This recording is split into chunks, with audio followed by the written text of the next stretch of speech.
flood control, unprogrammed funds, corruption sa Congress. Lahat ng mga issue na yan, pag-uusapan natin today with former Congresswoman and Party List Representative Bernadette Herrera. Guys, sobrang intense ng discussion natin. Napaka-juicy ng mga topics na didiscuss natin and I'm sure we will enjoy this episode. So let's go. So Beach, if insertions are bad, why are they secret? Di ba kasi usually parang tinatago eh. So dun nagkakaroon ng misimpression na masama siya. Well, ano natin na, yung insertion kasi nagiging bad if it's done, hindi kasama. Kasi insertions are basically amendments. Correct. Okay, amendments siya. Trabaho namin mag-amend. Hindi naiintindihan ng tao yun dahil, dahil parang feeling nila, parang nalagyan na siya ng masamang brand. Oo nga eh. So hindi ko Oo. alam bakit nila ayaw ipagmalaki yung insertion nila. Correct. So, Kasi baka ako, pwede pag may ma-explain. amendment ako, kasi just call it amendment. Pag may Mhm. amendment ako, I'm proud of it. I announce it. Pinaghihirapan namin yan, no? To get the amendment, sagaan, makita mo amendment mo. Sobrang, yan ang fulfillment para sa isang legislator. Ngayon, when does it become unconstitutional? If it wasn't done in the House, if it wasn't done in the Senate. Pag biglang magically, sa BICAM, tapos Dun biglang nasa lumalabas. doon lumalabas, Okay. then that becomes unconstitutional because it was not deliberated upon the two houses. There are only two houses, Correct. lower and upper. Yung BICAM is not a chamber. Correct. So, hindi pwede dapat na nag-amend, nag-insert, kaya sa tinatawag na insertion, pag ginawa sa Doon. BICAM. So, that becomes unconstitutional. Pero, syempre, until it is questioned, at napasa namin sa batas, hindi siya. Correct. Batas siya. Oo. So, dun yun. And then, yung insertion, yun ang, para sa akin, yun ang insertion. Amendment is a regular process or constitutional duty because we are not a rubber stamp. Correct. Siyempre, kung anong sinabit sa amin na pondo ng Malacanang, it is our duty To na scrutinize scrutinize. doon. Why? Because there are sometimes double appropriations, multiple appropriations. So, syempre, tatanggalin mo yan. Why do you have two titles with the same title and then with the same amount? Minsan may lump sum o ang laki-laki. Trabaho naming busisiin yun. Minsan kasi malulusutan ka eh. Ganyan kakapal ng gaay. Oo nga, imagine pag nakita ko yung mga picture, parang ganun kalaki It's yung... very high. Ang dami. And then bukod pa doon, marami ka pang ibang titignan ng mga provisions, diba? At saka nakatago lahat yan sa special provision. So, merong one word can literally change kung saan gagamitin something. yung pera na yun. Yes. Oo. So, kailangan mong basahin itong mga bagay na to. And kami as legislators, dapat matinik kami doon. And that's when we amend. Para ilagay namin doon sa nakikita naming mas tamang lagyan ng mga pondo. Pera. Tapos kunwari, merong 1 billion na appropriation for one title. That's not feasible na i-implement for that year. So, dapat po bawasan. Diba? And you put it to other things, to other good use. And then, ang kulang lang, yung tinatanong mo kanina, bakit secret? Kaya siya nagiging secret kasi magkakaalaman kung sino may malaki o hindi na pinagbigyan. Diba? Doon malalaman kung sino malapit sa kusina at hindi. Correct. Kasi syempre kami, magsusulat sa amin ng mga mayors, ang mga governors, mag-request ng infrastructure. What we can do is write DPWH to request. Syempre mag-request kami at saka tatanungin, pwede ba to? Shovel ready ba to? Tama ba to hinihingi sa amin? May implement ba? Is it implementable? Diba? Wala bang problema yan sa right of way? So, isasubmit namin sa kanila yan. Pero syempre, discretionary on their end kung pagbibigyan kami. So kung ngayon, magkabukol niyan lahat yan, kung sino-sino ilagay, so malalaman kung sino malakas at hindi. Pero is that a bad thing na magkaroon ng parang more transparency on how much, It shouldn't. diba? Like I said, you should be even proud kung nakapaglagay ka ng malaking pondo sa distrito mo. Kasi ibig sabihin nun, pinaglaban mo yung constituents mo. Diba? At saka, dumiskarte ka ng malapit ka sa kusina. Hindi naman mag-isama maging malapit sa kusina kung ginagawa mo ng tama. Actually, ang ganda ng pag-explain mo eh. Kasi in reality, you are put into that position representing a particular constituency. Diba? Diba? Kami ang nagdadala. We bring government closer to the people. That's why we are called representatives. Correct. We represent kami, our sector. Diba? Kasi party list ako. But the others, they represent their district. So kung ano concerns ng mga mayors, councilors, vice mayors, governors, vice governors, dinadala namin to kasi power of the purse is ours. Correct. It starts in Congress. Kaya kayo yung linalapitan ng mga mayor. Precisely. Kasi kami ang mag-aawit sa DPWH at during budget deliberations, yun yung time namin hanapin, ops, over budget na to. Ops, doble to. Ops, bakit lump sum to? So, hihimayin natin yan. And that's our rule. That's power of the purse. So, Correct. dapat, importante yung legislative plan.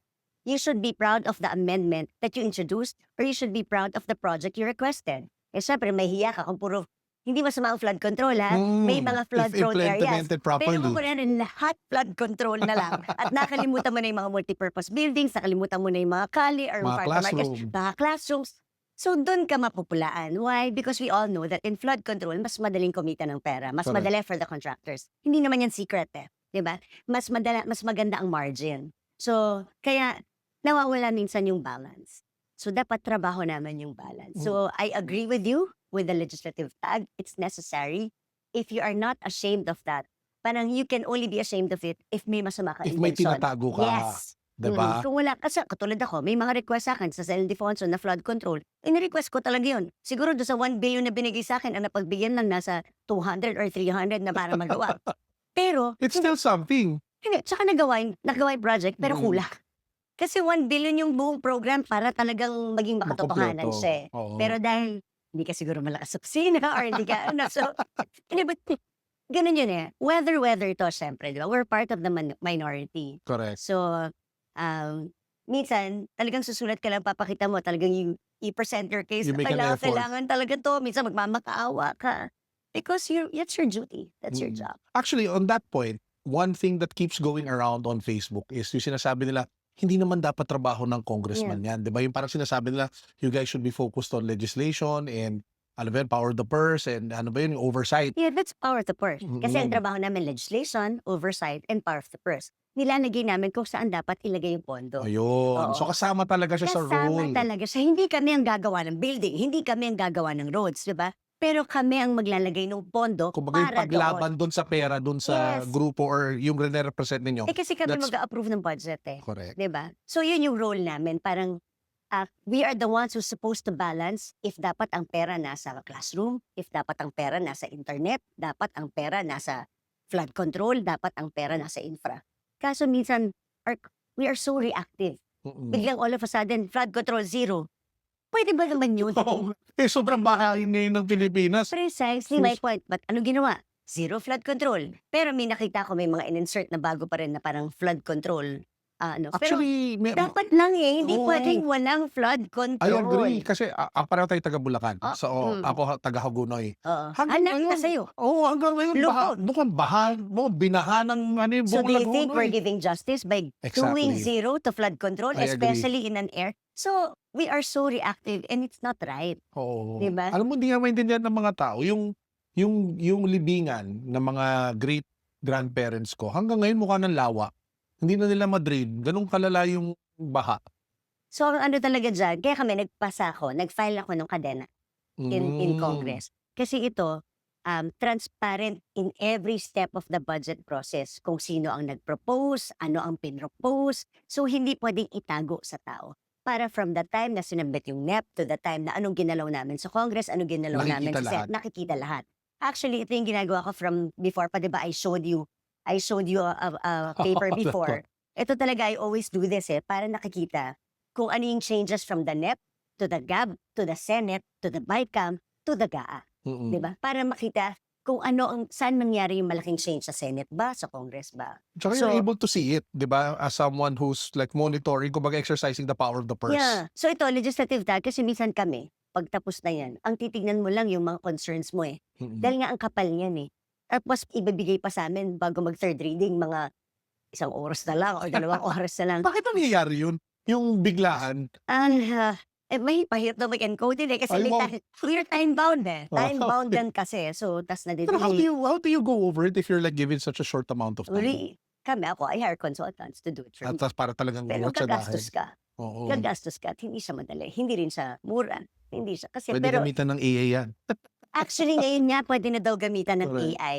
So, ngayon, actually, nasa DBM website naman ang budget eh. Wala lang interesado. You know, I've been talking about this since time immemorial, but no one's listening. Kaya I'm happy now. Kasi ngayon, ay salamat, may interest na sila sa program. Ay salamat, may interest na sila sa earmark revenue. Ay salamat, may interest na sila sa budget. I remember nga, there was this one time you were questioning I think it was Congressman Stella Oh yeah. about the budget, no? Naalala ko yun eh. So ever since talaga, this is something that you've been Oh yes, for the passionate past about. several years, since 2016, I've been studying the budget. At palagi ko sinasabi, lagi ako nagsasalita ng mga complaints, mga ants ko. Pero syempre, no one's gonna listen naman kung nag-iisa ako. And then nobody really understands the budget that well. Yung talagang malalim Kasi na sobrang laki understand. na eh, di ba? It's hard. Ako, sabi ko kasi 2016, 10 years na ako, isang dekada na ako nag-aaral na to. Lito pa rin ako hanggang ngayon. I mean, there are some things that I really need to study carefully. Like itong earmark revenue nga, na sinasabi, cash is fungible. So, in-earmark namin siya for a certain thing. Sasabihin nila, accounting entries lang yan. Pero yung cash, pwede gamitin sa iba. Parang for me, it doesn't really sound right. That Kasi doesn't sabi make ko, sense. that's why, dapat siguro i-question pa sa Supreme Court para mapagtalunan yung cash is fungible, accounting entries. So, pag kailangan ko yung pera, nandyan yan. Eh, paano kung wala ng pera? Correct. Saan mo kukunin? Saan mo kukunin, di ba? Mm. So, yun yung lagi ko nagalit. Yung sa DICT, ang 27 billion ng earmark revenue for free wifi of the country. Pero ang binibigay ng DBM dyan, taon-taon is just 2.5 billion. Pag-away talaga ako dyan, inaway ko ang DBM, talagang nakiusap ako, hanggang finally nabigyan sila ng 7.5. But still, hindi ka makakagawa ng makatotohanan ng free wifi sa buong bansa. Pero kung binigay mo yung 27 billion na may maayos sa programa, although hindi mo kayang ubusin yun. Pero at least, kung naka-earmark yan para sa'yo, pwede mong gawin simultaneously eh. So, Actually, parang yun yung nagiging challenge minsan. Ang gaganda ng mga programa, ang gaganda ng mga ideas. Kaya yung free wifi. I think 1 decade ago, pinag-uusapan niya yung idea of having free wifi in public spaces. Eh. And yet, when you take a look at the implementation, doon Eh nagkakaproblema. kasi nga, kung tingi-tingi ang bigay sa'yo, wala kang assurance kung ano bibigay next year. Wala rin magtitiwalang private entities to work with you. Correct. Diba? Exactly. Diba? Nag-give up si Globe and Smart kasi hindi sila nababayaran. So ngayon, ang kung sumasali, mga small contractors or mga big contractors, pero ina-apply din nila sa Globe and Smart. So kasi talagang nag-earmark pa kami, pero hindi naman nasusunod. Hindi nagagamit ng Hindi tama. nagagamit. Okay. Ngayon, yung Or hindi ginagamit sa other things. Sa other Kasi nga, things. cash is fungible.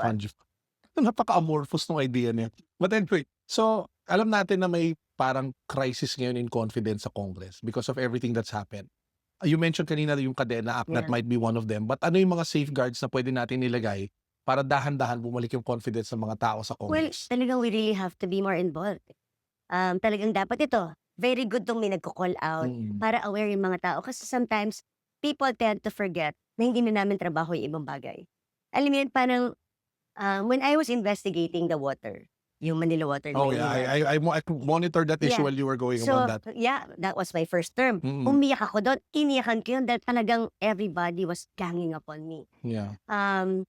When I was talking to the regulatory officers, sabi ko, bakit may incentive para taasan niyo yung presyo ng tubig? Labo Parang talaga dun. if parang nakalimutan nila na ang trabaho nila is to protect the consumers and not the concessionaires. Exactly. So, because they've been doing it for the longest time and they're being given bonus to rebase the rates. At pag tinaas nila yung rates, may bonus sila. Bibigyan ka ba bonus kung binabaan mo? Eh, Correct. syempre, hindi. And nung iniimbestiga na namin, parang doon na nag-dawn on them na, oo nga pala, ang trabaho natin is to protect the consumers. So, itong flood control, parang I think they never realized na konting daya sa flood can kill thousands of people. Exactly. It was just so easy na, oh hindi, meron ka dito, meron ka dito, meron ka doon, ito, madali. So, nawala yung genuine concern for the Filipino people. Parang hindi nila nakita na, oh God, hindi pala, parang yung simpleng ganito can affect thousands and thousands Yeah, of I don't lives. think they know how grave the impact Yes, is. precisely. Because if they knew, kasi on our end, hindi ako makapaniwala na may ghost. Kasi normally kami, pinagmamalaki namin yung ini-request naming project. Oh, kasi Kaya ako nagtatarpaulin. pinaglalaban yan. Hindi kaya na ako nakikita ng tarpaulin na may mukha mo eh. Alam mo, hindi ko naintindihan, BH eh. Parang, Ako wala ko doon, but I'm just saying, Oo, the others, that's why, because they're proud of their project. exactly. Through their initiative, napalagay nila yun. So, i-ghost mo ba yun? Parang proud sila. Wait, take a look at this ghost project. Precisely. So, kaya, yun ang sinasabi ko rin, dapat makinig, alamin nyo rin, tignan nyo yung lugar na totoong coordinates bago kayo magsalita. Because, or sino ba talaga responsible? Because in the whole DPWH projects, yun namang requests ng mga legislators is in a separate, yun yung sasabing allocable, diba? In a separate. Pag tinignan mo yung budget ng DP, may 001, may 002, may convergence. Nasa convergence, doon yung mga requests ng mga legislators for their own respective districts or kami with our own, kung ano man yung tinutulungan naming areas and sectors, diba? Yung 01, 02, that's yung sa DPWH mismo. So, saan ba nagka-ghost? So, yun ang mga bagay na dapat inaalam natin at maging answerable sa atin yung DPWH. Oh, dapat maging accountable. Kasi doon mo malalaman kung saan yung mga problema and doon mo magagawa yung systemic Yes. fixes. And then, so hindi naman porket, insertion to or flood control to, masama na yan. Ang tanong, ghost ba? Substandard ba? So, that's what you have to take a look at. Ang ganda nung sinabi mo na if may project ka, tas nakikinabang yung mga tao, dapat ipagmalisin mo, Precisely. pagmalaki mo, di ba? Ako nga, special provision lang ma-insert ko para sa solo parents. I rejoice, pinagmamalaki ko yan sa Facebook ko. So, there's nothing to be ashamed of if Correct. good intention yan. So, I think, people watching this today should try to remember that as much as possible. Opo. Kasi parang ang nangyari talaga pag sabihin mong insertion, or actually pag may nakita mo lang yung congressman naglagay, feeling ng mga tao ngayon nasama eh. Hindi, tsaka kasi naman, bakit naman i-deny din ng congressman or ng Correct. senator? Mhm. Why would you deny it? You should be proud of it if there's nothing wrong with it. Pag malaki mo pa, oo, ako nag-amend nito. Puntahan natin yung lugar. Oo. Ito, nagawa to. There, Pag ganun, tapos na usapan. tapos ang Ganda ito, maganda pagkagawa, nakakatulong sa tao, di ba? Pag ikaw, congressman, at hindi ka nakapag-request ng project, Ay, malamang. nagtatrabaho Hindi mo lang ginagawa. So, hindi ko maintindihan bakit ka ashamed if you've introduced a certain amendment to the GAA. Mm. Speaking of transparency, so yung one of the recent issues related to that, yung ano ba yun, yung 2 million ba yun na Christmas bonus ko daw? Okay. So baka you can explain a little bit more. Ano ba nangyari doon yung sinasabi ni Congressman Leandro de Valeviste na parang may 2 million daw na ano ba yun, MOOE? Maraming hindi nakakaintindi kasi kung ano ba Oh. talaga yun. Okay, kasi 'di ba, kami sa Congress, ang tao lang talaga namin, 5 plantilla at 10 konsulta. Ayan yung hindi ako makapaniwala nung sinabi mo sa akin. Ang liit lang pala nung team. Yes, 'di ba? So, pag bumababa ka, we hire our own people. Dahil hindi naman pwedeng hindi. Kasi hindi Mm. gagana yung aming pag-iikot, 'di ba? Tapos, pag every time break, bakit break? Bonus ang tinatawag dyan. Kasi pag break, umiikot ka. Pag umiikot ka, ubus ka. Ubus yung pera mo Kasi dyan. syempre, maraming magkakasakit. Not everyone can get the GL. Not everyone can get the medicines. Not everyone. So talagang meron kang galing sa sarili mong bulsa. I think ang gusto lang ng mga tao is ma-itemize namin kung Correct. saan namin nila. There's no problem with that if you want to itemize it. Wala namang problema. Hindi lang kasi sa ganun kasimple at ganun kadali. Dahil hindi naman yung binigyan mo ng kunwari, pambili ng gamot, papapirmahin mo, and all that. Pag pinapirma mo naman, matatakot din yung mga tao. Correct. Ayaw din naman nilang pumirma eh. Dahil minsan, baka makulong kami dyan pag tumanggap kami ng, di ba? So, kaya nang ginawa yun na hindi sa may liquidation. Pero nandoon yun. You can Mm. always submit it. All the congressmen can actually itemize. Kulang pa yun. Kung Sa gusto mo gastos i-itemize nila. namin. Oo. Oo. So, hindi naman siya yung Christmas bonus na para sa panglayaw namin. Mm-mm. Doon pa lang sa Christmas bonus na yun. Kulang na sa pinang-bonus mo sa lahat ng taong Tao mo. nagtatrabaho para Correct. sa'yo. Pero on that point, parang bakit yung kwentuhan din is parang hindi lahat ng congressman nakakuha nun? Totoo ba yun? It's the first time that happened nung impeachment. Oh. Hindi siya nangyayari. Everyone gets it. So before lahat, Before regardless if minority, majority. Regardless kung hindi ka kumampi sa gusto ng presidente. Hindi, as sa experience ko, I don't know, I can only say from 2010 to the present. Wow. It was the first time that I did not get my break bonus because I did not sign the impeachment. Oh, wow. So sa Kahit ngayon, ako shock. oo nga eh, parang Kaya ang tanong ko, nasaan yung perang yun? correct, kanino pumunta? Yan ang tanong ko. Wow. Pero ngayon, sa mga kwento sa mga narinig ninyo, nangyayari pa rin ba yun ever since then? So far, wala pa. Yeah, that was the Okay. only time that it happened. Grabe. Hindi ko in-expect yun na ganun pala katindi Oo, yun. kasi so kawawa yung mga tao namin. Kasi it becomes a politicized tool by which we want to avoid Kasi as much as dapat hindi. possible. Kasi they should respect our independency. Kasi, diba, minority kami. Hindi naman kami para sumunod sa lahat ng Tsaka at the gusto. end of the day, you're representing people pa rin. Tsaka kami, we segments. consult. We go through the process. I consult the team of my second nominee. I consult the team of my third nominee and everyone that's around them bago kami gumawa ng desisyon sa aming party. So, grabe. Ang dami natin pag-usapan. Ang ikli pa lang na. Pero tayo 20 minutes. Ang dami na natin nag-over. But anyway, so going naman to another issue. So, ito, ang prevailing sentiment right now is parang ang daming problema, ang daming ninakaw, and ang karamihan ng mga Pilipino walang nararamdaman na ginhawa. Parang nakita ko there was a move before na baka pwedeng i-abolish yung VAT. Medyo exage naman yun para sa akin kung ako tatanungin ninyo. So ako, I was actually pro lowering it kung possible. Tapos there was also a move to abolish yung travel tax, which people felt was regressive kasi 1970s pa pala ginawa yun, no? So, what are your thoughts on proposals like this? And kung not them, ano yung mga sa tingin mo pwede natin gawin para kahit papaano makaramdam ng immediate na ginhawa yung Pilipino? Well, kung isasabi mo bawasan ng 2% yung VAT, it's really doable. Mm. Why? My answer is this. Yan, yan ang gusto ko dito. May numbers, guys. May numbers. Pumula pa kayo. Wala pa. May number. Yung collection natin ng VAT in 2024, nasa 24 billion yan. Ngayon, kung sorry, nasa, ano ba to? Nasa 1.2 billion. Yan ang VAT na na-collect natin. So, ang 2% no, nasa around 24 billion. Ang ating unused appropriation, ito na yung mga terms natin. Ang unused appropriations for 2024, ano yung unused? Hindi nagamit. Is nasa 519 Anak billion. ng... Okay? Hindi pa tapos ako. May continuing appropriation pa na 351. Ibig sabihin, kinontinue mo siya for the next year. I-add mo yun. Nasa mga 900, di ba? Oo. 870. Sa So, tingin it's mo, easy to cover the ano. basta, maglagay ka ng tamang pondo doon sa gamit na ahensya na gagamitin na itong ubusin nila. Ano mo, lagi ko sinasabi, the underutilization of the funds is so high, so why do we keep on giving them high funds? High So, budget. bakit hindi nila nagagamit yung pera? DPWH, right of way. Oh, Nilagyan mo okay. ng pera, hindi nagawa yung project, or unforeseen, biglang umatras to or natalo ka sa korte sa pagbili mo ng right of way, di natulog ang pera. Correct. O tapos, feasibility-wise, hindi possible. Biglang mali pa na yung hindi pala siya shovel ready. Siyempre, hindi mo naman maiwasan may problems along the way. So, may mga ganun. Correct. Tapos may mga nalagay sa item na hindi shovel ready. So, matutulog lang yung Pero pera. 900 So, magiging billion worth of unutilized? Hindi, magkaiba yung continuing iba yung Oo. unused. Pero So, kung nasa basically, unused, 600 billion in 2024. yun, doon pa lang, that funds So, na, tinatanong mo ako, pwede magbawas ng VAT? kaya pala. Diyos ko, Lord. Ang importante lang, kaya nga Mr. talaga. Secretary R. Ay, hindi na pala siya. Kaya nga dapat use it or lose it.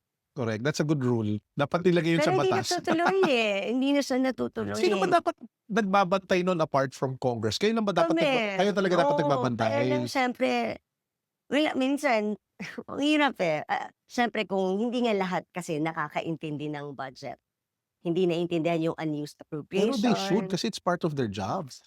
I mean, if everyone was raising hell like you in Congress, I think the budget would be much better than it is today. Just Kaya based on... I'm happy every time I get to be interviewed like this. Lalo na interesado na yung mga tao. Para naiintindihan nila, it's possible. Kailangan ko ng champions. Kailangan ko ng mga nagrararara at ulit-ulitin para may makinig. Volunteer na taga-ingay. Para may makinig. Diba? Alam mo, I can give you the breakdown of each agency na may unused appropriations and continuing Tapos appropriations. pwede natin singilin kung ba't di nila Yes. nagagamit yung pera yun. Kasi ako like ko tinatanong, anong obligation rate nyo? Anong disbursement rate nyo? Yan ang dapat laging tanong sa ahensya. What is your disbursement rate? Pag ang disbursement rate was 60%, bibigyan pa ba kita ng the same Oo, bakit pa? budget that I gave you? So every time the budget deliberation season, yan yung mga nagiging discussions. Yes. Dapat. So ibig sabihin, Dapat. hindi yan yung nangyayari. Kasi pagdating sa BICAM, minsan tapos syempre, hindi ka naman napapakinggan din sa lower house kung nag-iisa ka lang or konti lang kayo. So ang laki pa lang parang panira sa process ng BICAM na yun, no? Hindi naman. Kasi it is supposed to be it is just to marry the differences. Ay, hindi naman yun nangyayari. Well, yun. That's why, yun. May tas nagkaroon nga pa ng buti na small lang. committee, di ba? Parang nagkaroon pa ng hiwalay. Well, I'm sorry, I was part of a small committee. Ang small committee during our time, meron kaming script kung anong mga hiningi ng ahensya na gusto namin ilagay, these are institutional amendments na pahabol ng mga departments. May script yun, may minutes yun. And it's Bakit public yung record. recent walang script? Hindi ko kayang sagutin because I'm not part of that committee. But I don't know. That's why it's a question also that we're asking. At the end of the day, parang one key lesson here is the more transparent congressmen and congresswomen are, the better it is for everyone. Of course. Diba? The more confidence people will have in the projects that you guys have, the better you're able to explain your positions and your projects better. Kaya Diba? nagdadala akong daldal. Ina-explain ko yung budget para maintindihan ng tao. Pero dati wala namang interesado. Alam mo ngayon, dapat feeling ko marami na magiging interested Sana. niyan, diba? Now speaking of money na hindi nagamit, na potentially nawala. So, kunyari sa PhilHealth, di Hindi ba? naman siya nawala. Oo. Pero syempre nasayang. Oo, di ba? Nasayang. Correct. So, si PhilHealth naman. So, ang sinasabi ng mga tao, marami ng mga project, yung mga APAP, yung ano ba yun, AIX, at tas yung all the others health programs na nandyan. Bakit hindi, siguro, can you explain in a very easy to understand way for Filipinos, bakit hindi kaya gawin ni PhilHealth lahat yun kung yun talaga Okay. dapat gagawin nila? Una-una, when PhilHealth was started, di ba, contribution siya ng mga empleyado. Correct. So ito, ang benefits niya para sa mga contributors. Mm-mm. So, paano pag nagkasakit ang mahihirap, hindi naman sila contributor dahil hindi naman sila nagtatrabaho. Correct. Wala silang contribution sa Wala PhilHealth. silang contribution sa PhilHealth, so hindi si PhilHealth ang tutulong sa kanila. Mm-mm. So, ano yung stopgap measure muna namin bago yung universal healthcare, bago yung syntax law? Di ba? Ang stopgap namin, yung maglagay ng yung medical assistance through DOH. Di ba? Actually, doon pala malinaw na eh. Kasi inisip ng Malinaw lahat ng na. tao, doon pala inisip kasi ng lahat ng tao, PhilHealth para sa lahat. Ngayon, para sa lahat na siya. Oo. Because, di ba, pinasa namin yung syntaxes to Oo. address yung non-contributors. Magkaroon Yung- sila ng something. Yung syntax galing sa tax ng sigarilyo at alak, inallocate natin para sa non-contributors so PhilHealth can help them as well. Okay. So, pero dati wala talaga, di ba? Dati wala. Dati wala. Kasi wala namang syntax law noon. Wala Correct. namang, ang pondo ng PhilHealth is galing sa empleyado, Mm-mm. sa contributors. Okay. Ano ngayon ang difference ng PhilHealth sa DOH? Ba't kami naglalagay sa DOH? Tandaan mo, ang PhilHealth, mandated sila alagaan ng pera. They cannot just easily increase. Contribution mo to eh. Correct. They cannot just increase the cases. Baka maubusan ng pera. Answerable sila sa atin. Oo. Sa contributors. So it's not that easy for them to give away money and put case rates, ganito kataas, ganito kataas. At saka kailangan nilang aralin. Fraudulent ba yung transaction na sinambat ni patient? Because if you recall, yung COVID dati, Ay, konting ubo, nakwento ginawa mo nga. COVID, Oo. konting kunta sa mata, kinatarak, Para mas malaki inoperahan, nakukuha. para mas malaki. Minsan wala nga yung isyong ganun before, di ba? Mm-mm. Yung cataract, Yes. ginawang money-making scheme. Ginawang money-making scheme kasi walang validation kung totoo may cataract. May konting problema lang o ire-report na siya as cataract. Cataract. So, as opposed to DOH, si DOH, kailangan niya ubusin yung pondong nilagay sa iyo. Hindi naman niya mandate Kasi hindi pagpalabo ng pera. Hindi niya role palakihin yung contribution. Hindi niya rule. Ito, rule niya, para insurance to eh. PhilHealth Insurance Corporation. It's an insurance. So, hindi nila basta-basta itataas ang cases without actuarial. Correct. So, yun yung main difference. Kaya, anong ginawa natin? Meron tayong nilagay na medical assistance program sa DOH para mawala ang corruption or mawala yung para magkaroon ng safeguards. Dapat lang may presyo. So, kunwari kailangan natin, anong problema? Hindi lahat ng bansa, ay lahat ng regions, may public hospital. Mm-mm. Mapipilitan sila pumunta sa private. Hindi naman kayang sagutin ni PhilHealth yun dahil hindi naman contributory yung mga pasyente. Correct. Diba? So, until dumating yung syntax law, doon lang siya. Pero syempre, kahit nandoon, hindi naman, dahil may case rates lang din, hindi naman kayang itaas din ng gano'n. Dahil kailangan pa rin proteksyon ni PhilHealth, yung perang nasa kanila. Kasi liable sila sa mga contributors. Okay. Now, private sector. So, lalagyan mo sila. Ngayon, para walang abuse, dapat may presyo. Magkano ba talaga ang singil sa dialysis? Magkano? Wag dialysis kasi merong dialysis. Pero maglagay ka ng set. Na ito yung standard. Standard. Mm-mm. Para pwede kang maglagay ngayon ng pondo sa private hospitals. So, bakit sa amin napupunta yung MAIP? Or bakit meron kaming MAIP? Or pwede kaming mag-recommend? Hindi naman nanggagaling sa amin eh. DOH We pa rin just yan. recommend DOH, please give this patient this amount. Kasi kami ang first line of service eh. Kami lang naman ang nakikita nila eh. Kami lang ang opisina na napupuntahan nila eh. Pag nagkasakit ang isang tao, kami natitext nila eh. Hindi naman nila natitext si DOH secretary, si RD, o si... They don't know them, but they know us. So kaya kami, kayo again, because nilalapitan. of the power of the purse, we know where the budget is. So now we know, DOH, meron kang gantong pondo sa ganyang ospital, bigyan mo to. Diba? So, doon na pupunta. It's always, tapos ano pa, supposed to be government hospitals are free. O, pupunta ka doon. Ito ba yung universal healthcare? O yung Hindi wala naman. pa? Talaga namang supposed to be pagka government hospital Mm. ka, dapat pag nasa charity ka, universal Ah, healthcare, that's part of it. Libre. O, pupunta ka doon, libre nga. Pero yung bakal, bili mo sa labas. Kasi walang bakal. Kasi kulang yung pondo ng ospital dahil gagawa ka ng bidding, wala pang bakal, or kulang yung perang binigay mo, o di saan mo kukunin yung bakal kung mahirap ka? Correct. May kukwento ako dyan. Gamot. Oo. O ano gagawin? So, kami, as legislators, ano ka naman gawin namin sa sarili naming bulsa? So, we will now think of ways saan fund kaya pwede to fund it. So, doon nagkaroon ng AIX, Assistance to Individuals in Crisis, para matulungan silang bilhin yung kanilang bakal, bilhin yung supplants, bilhin yung step Na kailangan nila. na kailangan nila. Kaso minsan, because of special provision, biglang lalago. O DSWD ngayon, nagbibigay na rin ng guarantee letters to hospitals. So, ngayon, kaya binuo yung malasakit naman. Kasi, meron si DSWD assistance, meron si DOH assistance, meron si PhilHealth assistance, may PCSO, meron si PAGCOR. Eh kung ikaw pasyente, mag-commute ka sa 5 yon, Ubus ang pera mo doon. ubos ang pera mo. Kaya ginawa yung malasakit supposedly para may ipagsama-sama one-stop shop. Pagpunta mo sa ospital, sila na para maging zero ang bill. Kumatakbo mo ba yun? Unfortunately, because of the name, parang hindi ko na I don't want So hindi na running yung mga malasakit center parang ngayon? wala nung mga tao or wala. Usually dati nandun si PCSO, nandoon si PAGCOR or Pero that service is actually very, So right now, if sabihin natin ngayon, may nagkasakit. Dati, pwede siya pumunta sa malasakit center. tapos sila na ang magko-consolidate ng help para sa'yo, para maging zero ka. Eh ngayon, Parang, kailangan mo na naman puntahan lahat yun? oo eh. Wala.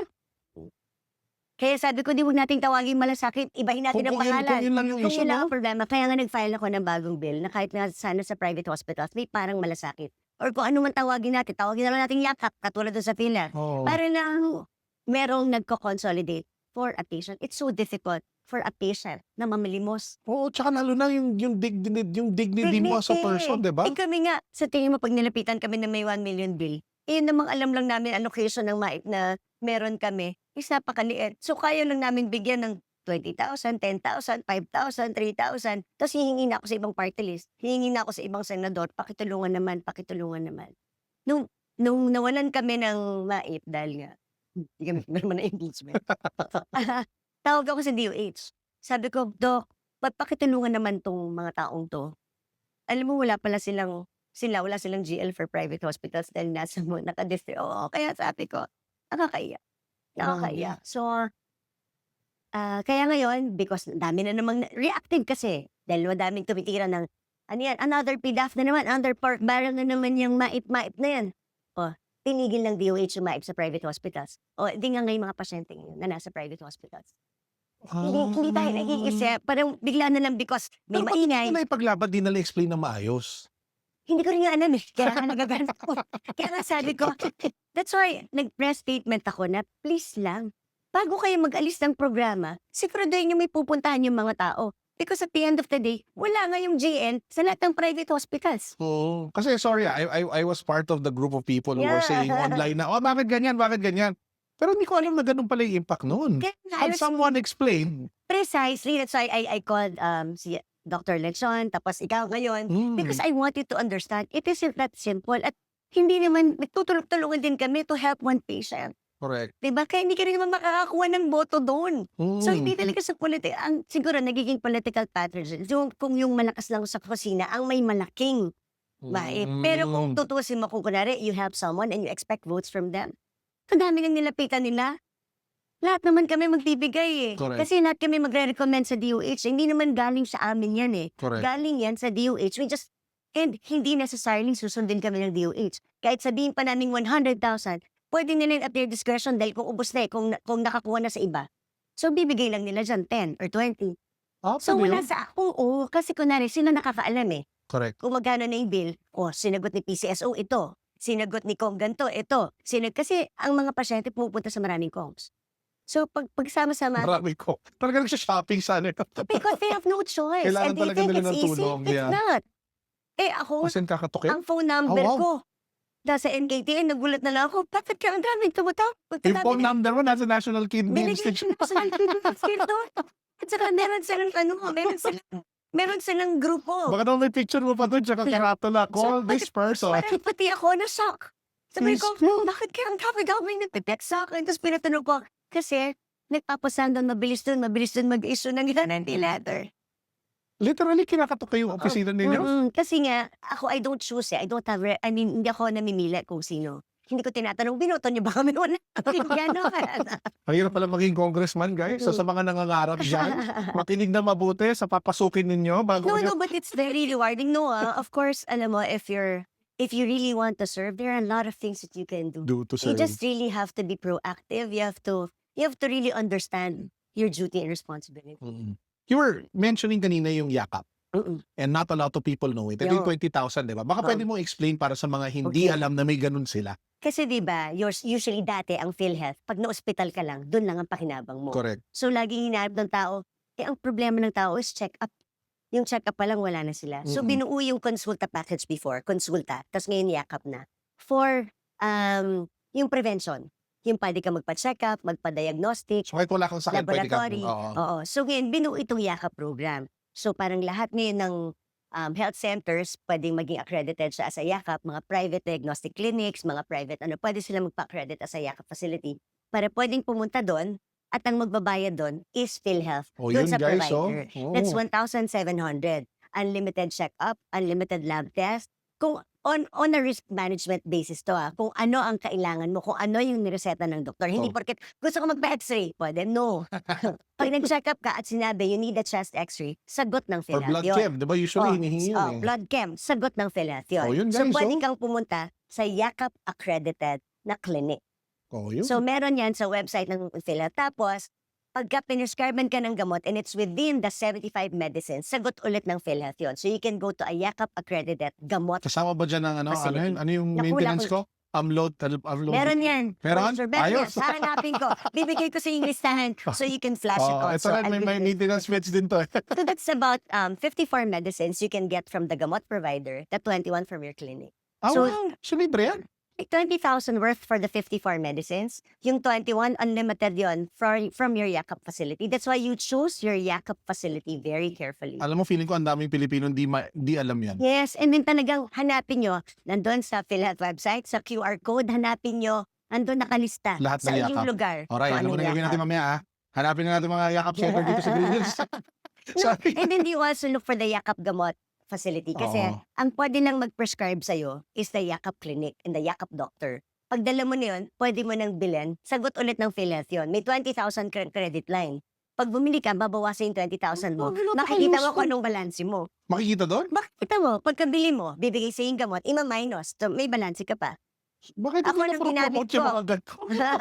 Kaya tayo nandito eh. Correct. Oh. Ito, feeling ko ito na yung most viral segment. Pag na-clip ko, ito yung may pinakamadaming shares. Hindi, sayang. Kaya ako rin, ang malungkot lang dito, sometimes, yung LGUs, kasi may bayad, hindi nila wini-welcome ang private sector. Please embrace the private sector who wants to help you kasi you cannot do it on your own. Yes, Yun lang ang exactly. pakiusap ko. Katulad kahapon, I was talking to yung mga taga-Mamburao.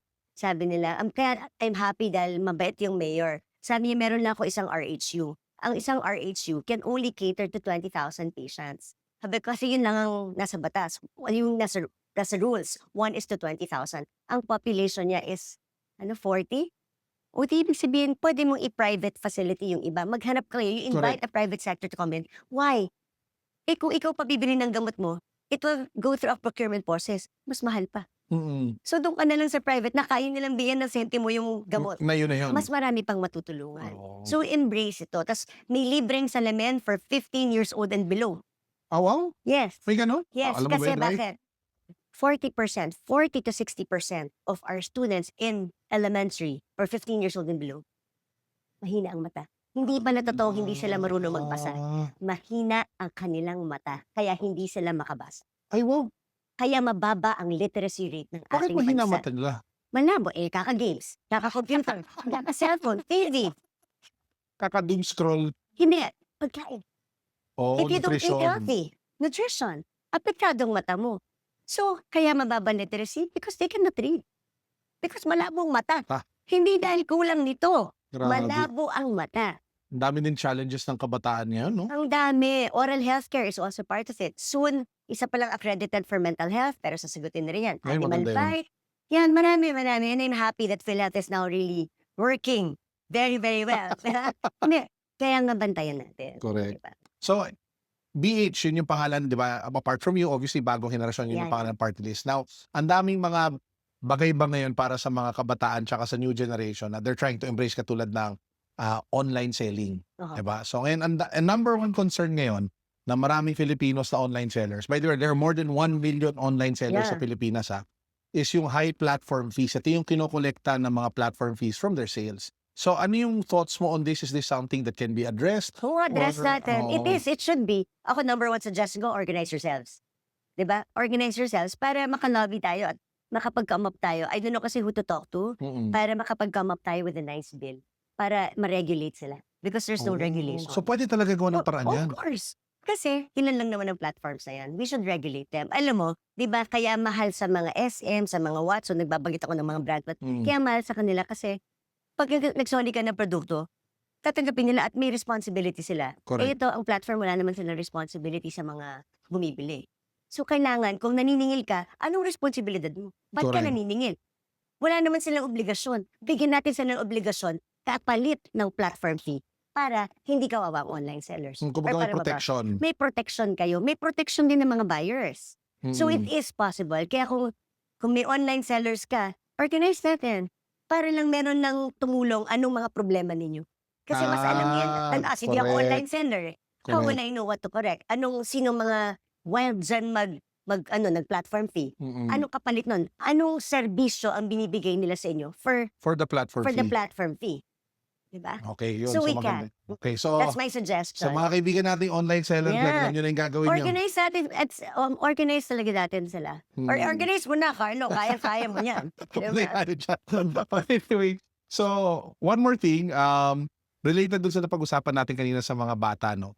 So, ang daming mga bata ngayon, nagkakaproblema sa, yung pinag sa atin, yung learning, di ba? Yung crisis.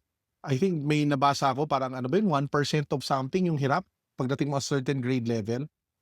It's so alarming kasi in my head, having been super invested right now in AI, Yeah. nakita ko, as in, BH, nakikita ko talaga yung mundo gumagalaw sobrang bilis. Oh, Sobrang nakakatakot yung pagkagalaw ng mundo. Like every day, the developments it's so fast. in my head are world-changing and so profound. So ako, nakikita ko yung Pilipinong bata, yung ordinaryong Pilipinong bata, hirap na hirap sa pagbasa pa lang. And yet the world is changing at such a dramatic rate. So my fear, my personal fear, is that ganito na nga kanaki yung agwat. Tas sa sobrang bilis pa ng pag-advance ng mundo with AI, mas lalo pa lalawak at lalawak. So ano kaya yung pwede natin gawin para makahabol naman kahit papaano yung batang Pilipino? Well, ako like ko na sinisigo to bridging the digital divide. Correct. Eh, paano mo mag-AI ka na, yung ibang far-flung areas, wala pang Walang computer at internet. hindi marunong mag-computer, wala ring internet. Correct. Alam mo, when I first entered in politics, 2001, nakita ko na to eh. Private school ako, may computer training kami. Yung mga public school ni isa wala. Nasa Manila paper ang kanilang computer. That's why I started the program na Computer School on Wheels. Nasa isang sasakyan, may computers umiikot para maturuan sila. So, kailangan to. Ang problema, walang computers pagdating sa far-flung areas. Pag naman nag-bid out ka ng computers, nasa subject to corruption. Alam mo yan. Sobra. Okay. And dami namang internet shops, di ba? Nakinabag. Ang sa akin, isip ko lang kanina, bakit nga ba hindi na lang bigyan ng scholarship vouchers para mag-aral? Incentivize mo yung may-ari ng internet shop. Bigyan mo ng tuition fee yung mga bata para doon mag-aral, doon mag-computer. Kasi doon may computer eh. Ay, wow, ang ganda ano nun. Diba? Internet shops. Doon ang bayaran ni DepEd para magklase yung mga bata doon. Or bigyan mo ng voucher para doon mag-computer training. Lagyan ng teacher yung computer O shop para na at least yun. hindi puro gaming. Ano mag-gaming? Mag-gaming sila sa gabi. Pero sa umaga, negosyo yun eh. Bigyan mo ng bayad yung Oh, wala computer. naman pakialam yung internet cafe owner. Basta ba, gamit Eh yung sila may computer. computers eh. Sabi kaya Eh nga. kung i-compute mo yung nalo-loss in corruption pag bibili ka ng computers, tapos ma-obsolete na kaagad yung computer or mawalan ng mouse, masira, hindi ka makakabili kaagad kasi ibibid ulit eh. Ah, ganun yun? Ganun yun eh. Siyempre, kasi government funds yan. O di magpa-vouchering system ka na lang sa mga internet cafes or internet shops na doon mo pag-aralin Makatulong yung pa mga tayo sa negosyo. Precisely. That's why I'm saying always, embrace the private sector. Ano pa? Ang daming schools ngayon na private schools na nagsasara. Bakit? Sorry, di ko alam. Lugi. Ah, nalulugi. Oo. Eh di imbes na mag-build ka ng classrooms, why not make use of the classrooms of that private school? Nandyan na. And then bayaran nyo na lang ng vouchers yung private schools. I've been talking about this, Carlo, for the longest time. Ngayon may pinapropose sila. Maraming condominiums na hindi na natutuloy. Or natuloy pero hindi mabenta dahil nawala yung mga pogo. O di gawin na natin classroom. Oh, yung ano ba yan? Yung nasa, yung Bamban? Laki nun na. O di gawin na natin classrooms, di ba? Oh, Why don't we just convert it to a school instead of building a classroom? correct. Eh di i-vouchering system mo na lang. O di yung same principle, di ba? Pagka nag-lease ka, yung lupa. O di eventually, siguro pag 20 years ka nang nagbibigay ng voucher doon, o di yun na yung lupa, di atin na yung school. Pwede natin gawing AI Excellence Center yun, yung Bamban. Diba? Yun ang sinasabi ko. Instead of Oo. building more classrooms na nasa subject sa corruption, then make use of the existing lying around rooms there, whether it's a condo, whether it's a university, whether you work, public-private partnership. Grabe yun, magandang idea. But Internet shops, ang gusto ko talaga yan eh. alam mo, lahat ng mga internet cafe na nanonood dito, yung owner lang sa papalakpak din. Hindi, totoo. Alam mo, naisip ko yung kagabi dahil sa interview mo sa akin, nag-isip ako, ano bang maganda yun? Kasi I've been doing bridging digital divide since I've been getting free computer training. Kasi nga awang-awa ako sa mga taong di marunong mag-computer. So marami akong school sa sasakyan na iniikot ko para turuan sila Pero mas lalo na ngayon sa AI, grabe, sobrang game-changing na siya. Oo. So Kasi- pwede mo pagsabayin. Mm. At saka, mayroon ako final na bill, sa elementary pa lang, i-introduce mo na yung AI sa Oh, that's good. curriculum. That's good. Ano So ang that's- status ng bill mo ngayon? I will syempre, naka-file pa lang. First reading pa lang natin. Pero mabasa din yan kasi kailangan naman eh. But of course, like in any, hindi naman ganun kadali magpasa ng batas. Okay. Quick note lang dun sa laptops. Wala pa ako nakikitang laptop na nabenta sa gobyerno parang tama yung presyo. Bakit palagi siyang overpriced? Kaya nga wag natin, kaya nga inarko, di gamitin lang natin yung private sector, total andyan ng pera eh. Oo. Kumita na sila, ikot yung economy. Oo Kasi nga eh. total, Pero is Mas there- mahal talagang government price. I don't know also, parang, hindi, kasi mabagal tayo. Mabagal kumilos ang gobyerno, mabagal din magbayad ang gobyerno. so parang So, pinapatungan. syempre, yung opportunity cost, kawawa rin naman yung mga sumasali sa bidding. Kasi pag bayaran sila, it takes also a year, 6 months. So, yung pera mo, nag-invest ka na eh. Natutunan. So, kaya kahit pa paano naka-impute yun, logistical cost, kaya, pero syempre, meron talaga. Alala ko saan yun, Ray? Sa Iloilo ba yun? Yung computer server na, mukhang, Iron Man. Tapos parang, basta yung halagang 10,000 pesos, binayad yata, 10 million ba yun? Basta sobrang laki nung binayad. Tapos pag pumunta yung staff namin doon, para lang tingnan, kasi sobrang ako curious. Tapos pinicturean. Tapos sobrang glaringly obvious na At overpriced. saka Celeron. Oo, Tapos ang mahal yung bag. correct. Pero sobrang ganda nung internet cafe suggestion, promise. Sige nga, saan naman talaga. Sana matuloy yun. Hindi kailangan kasi, you think really outside the box to help our country. Otherwise, No nga. Ano yung sabi na, the definition of insanity is doing the same thing and expecting a different result. Diba? So maganda na every now and then, mag-isip tayo ng naisip mga siya na tingnan mo bagay. talaga at mag-scan ka ng industriya, mag-scan ka ng lugar. Ano yung nanulugi, ano yung hindi, gamitin natin sila. I mean, let's mobilize the private sector to work with government. Total, pagka kung kayang i-provide ng private sector, then we can stop building classrooms. Correct. At ang daming pera matitipid. Ang diba? daming perang matitipid, di ba? 20% pa lang. Tsaka, mas mabilis mo Corruption. masosolve yung problem. At instant, kasi nandyan eh. Tama yun. Speaking of other problems, ito naman. Ito, marami ako friends kasi na are very pro-environment. And ito pinapatanong nila sa akin sa lahat ng mga guests that I have that are from government. So bakit daw, pag gusto natin i-save ang government, yung agency in charge of the environment is getting crumbs in terms of budget, while yung agency naman na taga-pagawa ng infrastructure ang nakakuha ng halos buong cake daw, yung 983 billion budget ng DPWH for, crisis, parang environmental crisis or climate change versus sa DNR. Bakit daw ganun yung nangyayari? Siguro hindi nila nakikita na yung forest, at the forest, mangroves, and healthy river systems is a flood control measure. Oh. Diba? Kasi nawawala yun sa... So, kahit ng NIA, mababa ang pondo eh. Dapat si NIA nga, irrigation, dapat may catchment basin sa kasama na yun eh. Kasi that's also a flood control measure. So, ang naiisip lang palagi yung flood control na nasa DPWH. Kahit ilang beses namin sinasabi, ngayon nga lang, DNR, kahapon, kasama ko sa Seclotilia, sabi niya 600 million tinanggal sa National Greening Program. Kamot na lang Eh, talaga. samantalang that's a flood control program. Pag marami kang puno, hindi mababawa, di ba? Pero so- sino yung nagde-decide na doon ialisin yung pera? Is it Hindi, It's like- yun na. Kasama na yun sa BADCAM. Kasama yun sa Kasi nga, prevention, so napunta talaga lahat sa flood. Dati wala sa menu ng PDAF ang flood control. Oh, Oo. so recent development lang yan. Hindi, PDAF, may PDAF pa Oo. noon. Wala rin sa menu yan, yung flood control. Bawal yan sa mga legislators. So ngayon, di ko alam ba't talagang Wala daming talagang flood control. pinagkakitaan na lang. Yan Oo. tuloy, nasira tuloy. So, 25 times bigger ang budget ng DPWH sa DNR. Si DNR laging nasa 24 to 26 billion annually. Ang DPWH, pinakamababa niyan, 600 to a trillion. Tapos hindi nila nagagamit palagi all the time. Tapos yun nga, hindi naman, it's disheartening to really know that there are ghost projects na flood control. Talagang maiiyak ka, especially like sa amin na para kaming namamalimos ng mga pondo. You'd really get frustrated. It's really a shock to us.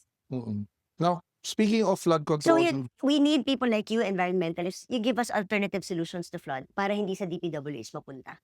Para mapakita. Kasi pinupush namin before NIA. NIA, please work with DPWH. Ilagay natin ang pondo sa NIA. I think it's because nagkaroon ng either executive order na all infrastructure mapunta sa DP. Kaya kahit classrooms napunta sa DP. Flood napunta sa DP. Tapos naging super So bottleneck kailangan, tsaka oo, source kaya of dapat corruption. tanggalin na yun. Kaya Correct. nung, kahit na tourism infrastructure napunta sa DP. Kaya kung titignan mo yung nung budget deliberations, inano ni Kong Robert Nazal doon na, tigpa 5 million? Anong magagawa mo na nakalit sa tigpa 5 million? So para mapagbigyan lahat ng distrito, ginawang ganon, hindi siya naka-needs basis. You know, there's a software. DPWH has a software kung ano ang mga kaning dapat unahin.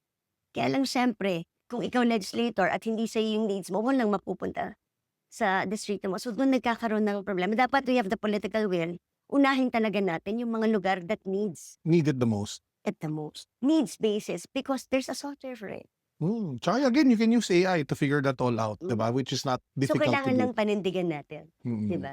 At singilin natin yung mga leaders natin to follow through on that. Now, speaking of flood control and sabihin natin yung mga skandalo ng DPWH, usually ang karugtong niyan sa susunod is unprogrammed funds, di ba? So, people raised hell about unprogrammed funds. Again, kahit ako, nag-post ako about it. And siguro there's a level of misunderstanding of how unprogrammed funds work. So, baka it might be a good opportunity for you to share. No, sorry, your ako, thoughts. I'm not in favor of unprogrammed. Okay, good. Pareho kami.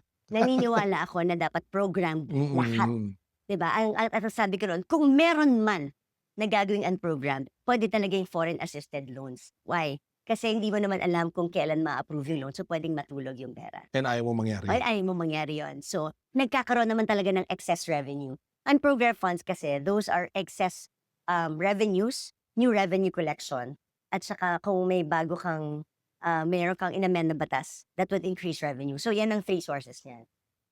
Palagi tayong may non-tax revenues na increase. Bakit tayo may excess non-tax revenue? I'll just tell you why. May data ulit ako. Yan, ang gusto natin. May numero. May numero. Dali lang Sorry. Okay lang. Ito para makita mo. In 2024, ang non-tax revenues natin is 615 billion. Okay.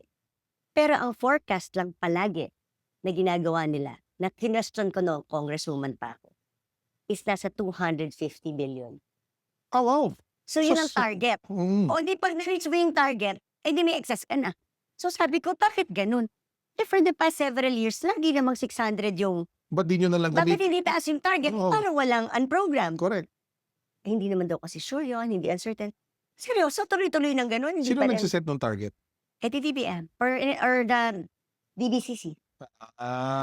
O the automatic, for sure. Nagkakaroon ka ng ng- program. Meron ka ng excess revenues. Kasi, bigay ko sa'yo. Kung noong 2024, ang non-tax revenue is 615 billion. Ano, noong 2023, it's 400 billion. Noong 2022, 323 So, billion. laging lumalagpas dun sa 200. Laging lumalagpas. Mm. So, laging lumalagpas dun sa 200. So, why do you do that? And then, ang dami pa, ano ba yung non-tax revenues? Ito yung mga fees and charges, yung mga interests that we gain, yan ang non-tax revenues eh. So, pwede pa rin palakihin talaga yun. It's also a source of income for the country. So, nagkakaroon tuloy na program. Eh, bakit ayoko sa program? Hindi na namin alam kung ano nangyayari doon. Tapos, hindi shovel-ready yung mga programs doon. Tapos, wala kaming alam until the next year. So, para kang nag-authorize. Kasi, when you pass the Para sa budget, naging blank check siya for the executive. precisely. Ah. Well, sabi nila, hindi, but for me, because you authorized something you don't know. You authorized a blank amount for the excess revenue. Pero may listahan. Ang packet doon sa listahan may special provision na pag kulang yung pinroject for this, pwedeng gamitin for others. So you're totally, the discretion is so wide. When the discretion is so wide, nakakata. Grabe. Kasi alam mo, may pinupuntahan na yun. Eh kasi kunwari yan. Pag nagkaka-interest Kunwari, na doon. ang sinabit nila sa amin, pero health workers naman to, so Okay. hindi, pero I'm just giving an example. Ang kasama sa program nung pinasa namin, 2 billion for the health workers, emergency. Pero then the following year, nung nireport na, 11 billion yung nagastos doon, kinuha sa others. Although at least maganda yung napuntahan sa health workers. But that's an example wherein ang inauthorize namin is for 2, pero ang nagastos for 11. Eh paano kung masama yung napuntahan? Correct. Mm. So Grabe. we know it a year. Daming problema ng After. Pilipinas. Bakit specific lahat to? So pag congressman ka, iniisip mo lahat to, no? Pag-budget, pag interesado ka sa Oo. budget. Pero that's part of the job Pero talaga it's eh. really frustrating kasi Pero hindi ka that's naman also how you make an parang impact. kaming mga sirog plaka, parang kami pa yung masama. Oo nga. Tapos, ay naku, grabe, kakaiba talaga ang mundo ng politika. But anyway, one more, I have a few more items I wanna tackle.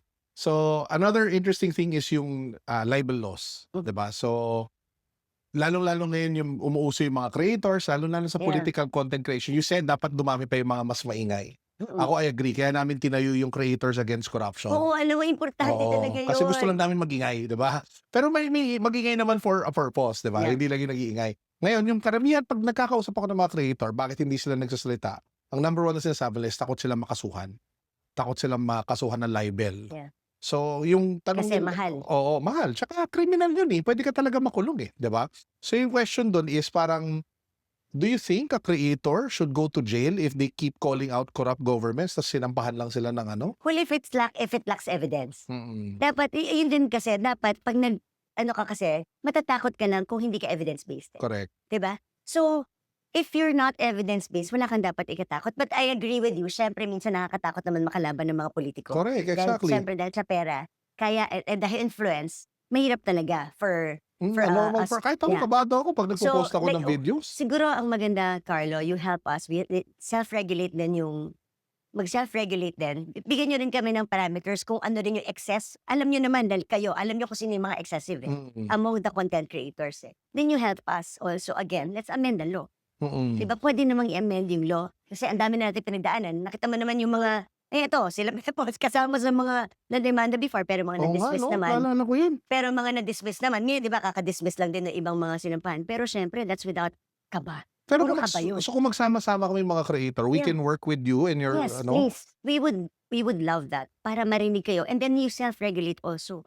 Parang kayo din mismo, bigyan nyo kami ng tamang parameters. Kasi minsan may mga attack dogs din naman talaga. Oo. Ang problema kasi, meron din talagang mga nagpapabayad para maging attack dogs. Ay, oo. And that's Ang what dami yan. destroys a content creator. Correct. Di ba? Yung grupo ninyo. Kasi syempre, nagja-generalize tuloy. Parang kami, kaming lahat na lang, kaming congressman lahat. Nagtanggal na nga ako ng A-plate. Kasi, monitor Kailan na? Kailan? Chef, nung wala hindi mo na, baka batoy na. Chef, pwede ba namin sabihin, hindi kami kasali, sir. Hindi naman nila kung sino nakasakay. Kung nakita lang nila yung 8. Di ba? Siyempre, kaya people tend to generalize if one person ang nakakasira doon sa entire industry. May mga ibang, sorry nag-zero rin ako doon. May mga ibang kaibigan ng kongreso nagtanggal na rin ng plata. Madami na. Marami, syempre, no? Alam mo, sa galit ng mga tao, hindi mo, and rightly so. And rightly so, dapat lang magalit yung mga tao. How do you feel as someone who served that institution for so long? See suddenly this level of hatred. And sorry, alam ko wala to saan pinapag-usapan natin. Pero see that level of hatred and vitriol and just pain being thrown at that institution you Alam were mo, part syempre, of. I still feel bad. Kasi kahit pa paano, dahil kahit hindi naging enough yung ingay namin, it still happened. Diba? Mm. Hindi, naging kulang pa pala kami. Kasi alam mo, hindi naman nina-expect, Carlo, na yung pinagawa mong project, kailangan mo silitan ko nagawa ng tama. Hindi naman namin trabaho tignan yung mga building kung specs to specs tama. At saka kahit tignan mo, di mo naman alam, di mo kaya Hindi i-assess naman ng namin tama eh. expertise yun. Pero when everything ko, shocks, grabe pala. Kailangan pala may sarili kami engineer para itignan kung dinadaya yung project or hindi. Kasi hindi naman namin rule na yun. Pero apparently, it should been a rule. Mm-mm. Diba? Dapat pala sinundan namin yung project na nilagay namin kung nalagay. Yung ini-request namin kung talagang nagawa. So, ito yung it's a wake-up call for all of us also na shops dapat talagang mag-ingay ng mag-ingay. Parang hindi enough na nagsalita ka lang minsan, dapat magsalita ka. Pero syempre, alam mo, I remember, bago ako pumasok ng Congress in 2010, ayaw ng daddy ko. Dahil at the height din na pangit yung institution, parang medyo ganun din, yung mga ghost, ganyan. Pero syempre, makulit ako, talagang pumasok pa rin ako. Tapos gumanda naman for the longest time, umayos naman yung reputation ng house eh. So nakakalungkot na nandito na naman Sumadsad tayo. na naman. Nasumadsad na naman ng ganito.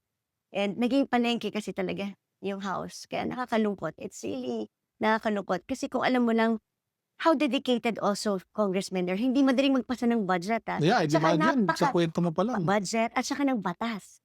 And you would see a lot of dedicated members of Congress na maraming alam sa nangyayari.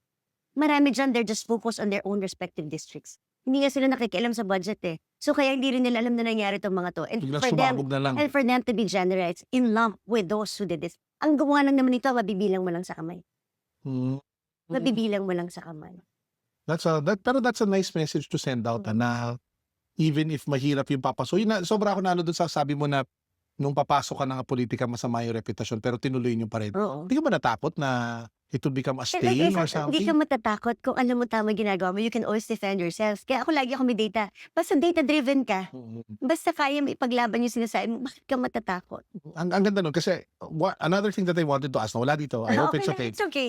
Marami kasi akong kaibigan na initially thought na, uy, gusto kong pumasok in government service. And yet, nung nakita nila yung nangyari, parang sabi nila, ayoko na. Ang gulo pala dyan. Baka sabihin nila, ako pa yung corrupt. Diba? What can you tell? Ako, nalulungkot ako kasi I know these people to be of high character, high integrity. Wala nang kailangan ng pera. So, inisip ko, okay na to.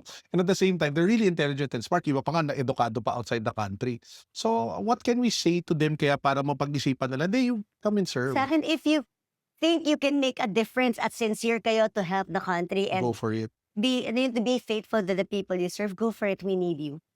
Alam mo, importante. Alam mo, akala ko din sinabi ko yung mayayaman na hindi na kailangan ng pera, Oo nga pala. Mali pala yung statement na yun. but ano ba sabihin ko? Alam mo yun kasi ang problema. We're always reactive. Katulad yan, generalize, may pinasang batas. Yung, yung sa party list system na bawal na ang contractor dati or ganyan. Sabi ko, you have to qualify it. Hindi naman porket nasa construction ka, masama kang tao. Makasama ka ng tao. Eh, tignan mo yung track record. Pumasok ba yan sa mga private projects bago government projects? If they have a reputation of going into private and government at legitimate ang negosyo nila, why would you prevent them from running for Exactly. public office? Expertise nila yan. So we need their expertise. Kaya nga you get industry experts eh. Kaya nga kami sectoral representatives eh. Correct. You get industry experts to help the industry. So ang alisin mo, yung mga construction companies na tinayo lang for the sake of joining government projects. At kung maliit ang capitalization, Obvious na yun. obvious na yun, then you qualify. Hindi yung, na naman tayo, tanggalin natin lahat ng mga, may construction, para mo sinabing sila Ayala, sila EEI, kung sino man, kung may mga anak, and I'm just saying, Oo. then you discriminate them? What if merong nag-produce na apo doon na gusto mag-serve? Hindi mo pagbabawalan mo sila just because they have this legitimate organization naman sila. Basta sa akin, hindi mo pwedeng sabihin, porket mayaman ka, anak ka ng ganito, anak ka nito, hindi ka na pwede. Ang dapat tignan, the integrity and the track record of the person. Yun ang dapat tignan always eh. Hindi yung pinag-aralan. Yung puso eh. Well, importante yung pinag-aralan. Sorry, pero kaso hindi natin mapapasa yung batas na yun daw dahil anti-poor daw siya. Pag ganyan. Yung ganon. Pagka nilagyan mo ng Educational college o requirement. pero ikaw, ang tingin mo? Ako yung naging guest. Hindi.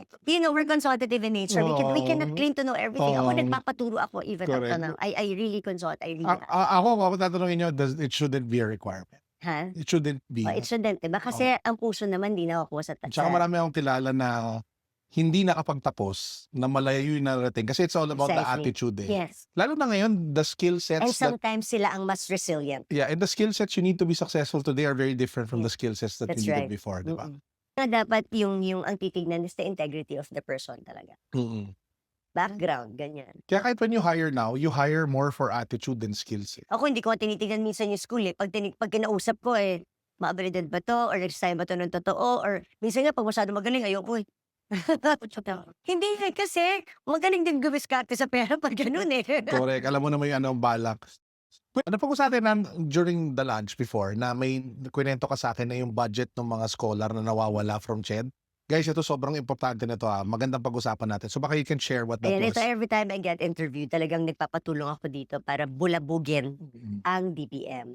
You know, nung kinreate ang CHED law, nakasagay doon na meron tayong Higher Education Development Fund na dapat to be managed by earmark revenue to be managed by a GFI. It used to be with the Development Bank of the Philippines, DBP. So it used to be managed by DBP kasi GFI, dalawa lang naman ang GFI natin. So DBP. Ngayon, nag-pass ng executive order noong 2006 na sinasabi lahat ng cash balances ng mga agencies i-turn over sa Bureau of Treasury. So, hindi ko alam kung sadya or by mistake, kasama pati CHED. Since 2006. 6. So, mula 2006, nasa Bureau of Treasury na yung Higher Education and Development Fund. Ito yung scholarship Ito fund yung dapat. scholarship. Ito ang college scholarship For para sa CHED. mga bata. Tapos yung From total CHED. amount nito is Ngayon, as of to date, it's 10 billion. ilang estudyante Tapos sana yun? tingi-tingi ang bigay ng DBM sa CHED para ibigay ang scholarship. Samantalang ang dami-daming batang nangangailangan ng tulong, ang dami-daming batang kailangan ng college scholarship na nasa batas. Dapat ito ay nasa DBP. So may batas yan. May batas. CHED creation. It's a CHED law. So part mismo ng charter ng CHED. And an executive order cannot supersede a national law.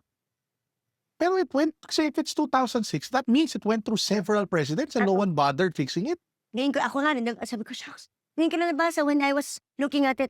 Kasi syempre, nag-struggle ako, bakit ba nagkakaganto yung CHED, walang scholarships? Pagdita ko, ang linaw-linaw naman pa ng batas. Kasi ang sinasagot palagi sa kanila, hindi because may executive order. Hello, nakalimutan niyo. Superseding. So until now, I call the attention of DBM, tapos I call the attention of members of the House. Pero wala eh. Well, baka hopefully yung mga nanonood dito tulungan natin. Tulungan tayo para I'm just waiting for makapagpaingay. the reply of DBM again on this request. If not, baka dapat may tumakbo na sa Supreme Court. Okay. Sige. Now we'll go to the last part of the interview. We do this with government like guests that we have. I will name a politician. You will describe this person Oh in my one word. So let's start. So, simulan natin sa simple lang. Marcos Jr. Marcos Jr. Ang hirap naman naman. Kaya hindi ko sinama to. Shucks, ang hirap naman. One word. One word or one sentence? Sige. Ano ba? Embattled. Embattled. Okay, that's a good word.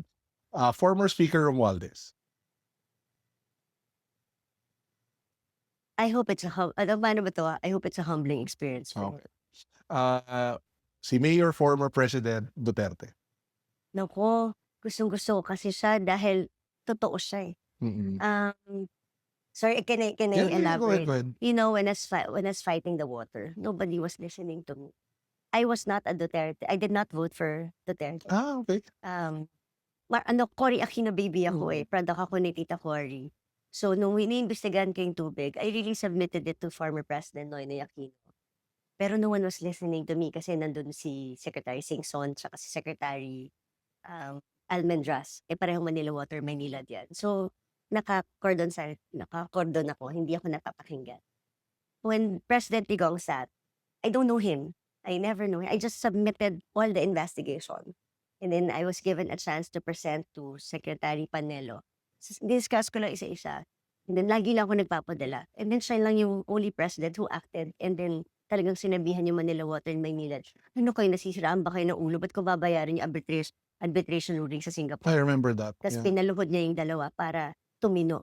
Lahat ng sinasabi ko, nangyari. Public utility company na sila ngayon. Pinagtatawanan ako, Carlo, a decade bago na-solve to. It only took the president, Digong, para mapakinggan yung matagal ko ng investigasyon sa Twitter. Kaya, doon, makikita mo yung, kahit di kanya kilala, walang palakasan, facts lang. Tsaka yung first time namin naramdaman na nakakatulong kami sa mga ospital na talagang yung malasakit center was really something.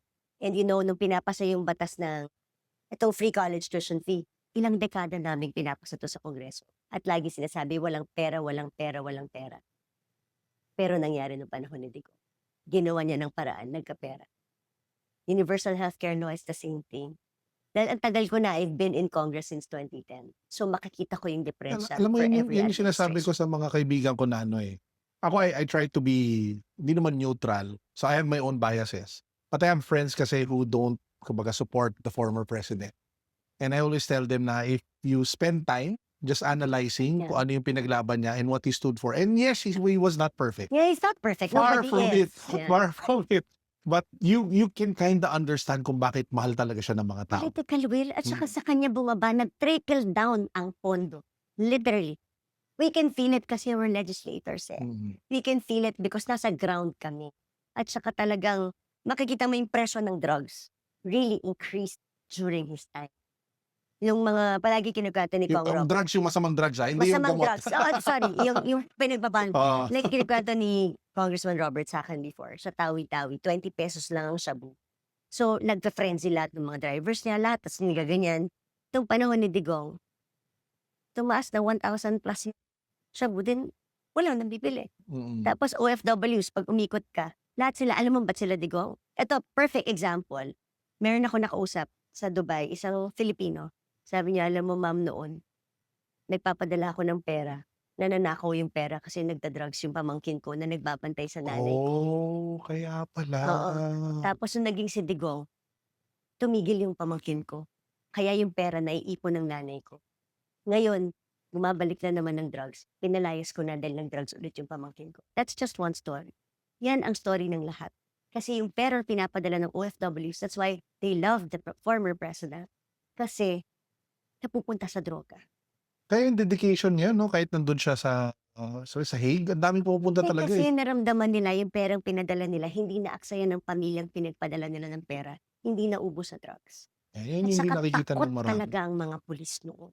Noon. Ngayon, Operative work. I don't know. I mean, I'm just saying the difference. Ngayon, marami na namang snatcher. Marami na namang nakuha. Nawala lahat yan nung panahon ni Digong.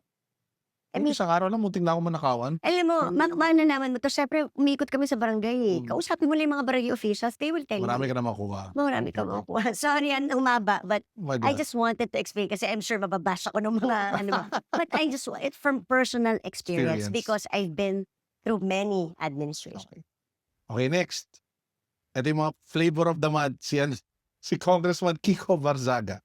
You know, he's a content creator for goodness. I mean, he's just saying what a lot of us are not courageous enough to call out. Yun. Okay. Diba? I mean, diba? Kasi walang mawawala sa'yo. Takaw ng batang to. Hindi natatakot mawala ng hanap buhay. Hindi natatakot matanggal sa Congress. Hindi alam mo yun. Sabi ko, ba't ba natin pinapatulan yung bata? He's courageous. Yeah, that's sige, we can leave it at that. Courageous. Congressman Leandro Leviste. I think, well, he's courageous as well, but he really still needs to, parang sabog lang, and focus. He needs Okay. focus. Focus. Para may puntahan, he should focus. Okay. So with that, thank you for spending time. Sana hindi kita na-stress doon sa last. Oo yun. Sige. Ano ba sasabihin natin? You know, he's very loyal.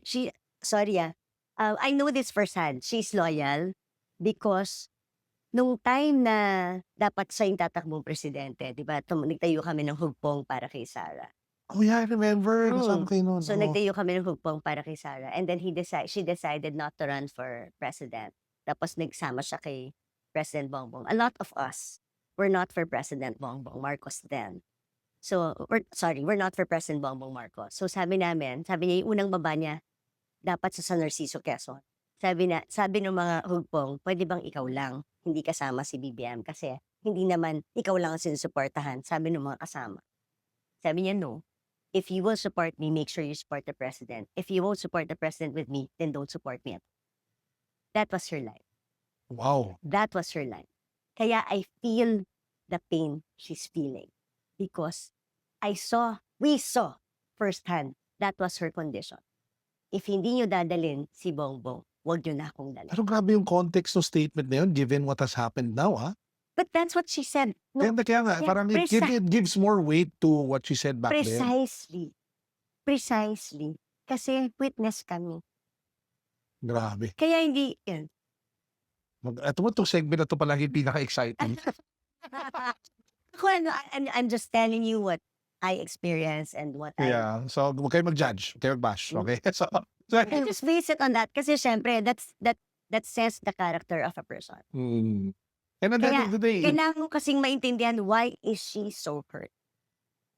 and you can see it, no? When she appears on camera and talks, talaga may pinaghuhugutan na may pinanggagalingan eh. And I think that's very human. And probably why a lot of people kind of feel for her. Yeah, kasi totoo. Genuine. Okay, yun yung word. Genuine. Genuine. Totoo. Ayan, genuine.